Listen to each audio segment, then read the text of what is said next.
প্রতি বছর লাখ লাখ লোকের চোখে কেমিক্যাল ডাস্ট শার্প অবজেক্ট ঢোকার কারণে চোখ ইনজিওর হয় আর ম্যাক্সিমাম লোক এটাকে ভুলভাবে ম্যানেজ করেন, যার কারণে পার্মানেন্ট আই ড্যামেজ হওয়ার সম্ভাবনা থাকে। তাহলে এক্ষেত্রে কি করা প্রয়োজন? যদি ইনজুরি সুপারফিশিয়াল হয়, যেমন ধুলো বালি বা আইল্যাশ দ্বারা, তাহলে বারবার পলক ঝপকান, এতেই চোখের জলের সাথে ওটা বাইরে বেরিয়ে আসে। এরপরেও না বেরোলে চোখ দুটোকে পরিষ্কার জল দিয়ে 5 থেকে 10 মিনিট ধুয়ে ফেলুন। কিন্তু চোখে ইনজুরি যদি কেমিক্যাল দ্বারা হয়, যেমন সার্ফ, ব্লিচিং পাউডার বা ডিটারজেন্ট দ্বারা, তাহলে সরাসরি 15 থেকে 20 মিনিট রানিং ওয়াটার দিয়ে কেবলমাত্র ওই চোখটাকে পরিষ্কার করুন, অন্য চোখে যেন জল না যায়।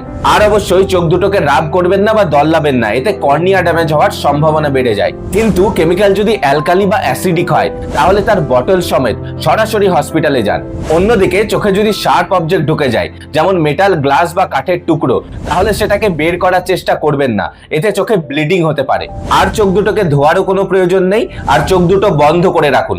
চোখ খুললে আই মুভমেন্ট হবে, যার কারণে ইনজুরির সম্ভাবনা অনেক গুণ বেড়ে যাবে। তারপরে কারো একজনের সাহায্য নিয়ে যত তাড়াতাড়ি সম্ভব হসপিটালে যান। আর এরকম ইমার্জেন্সি টিপস পেতে অবশ্যই চ্যানেলটিকে সাবস্ক্রাইব করুন।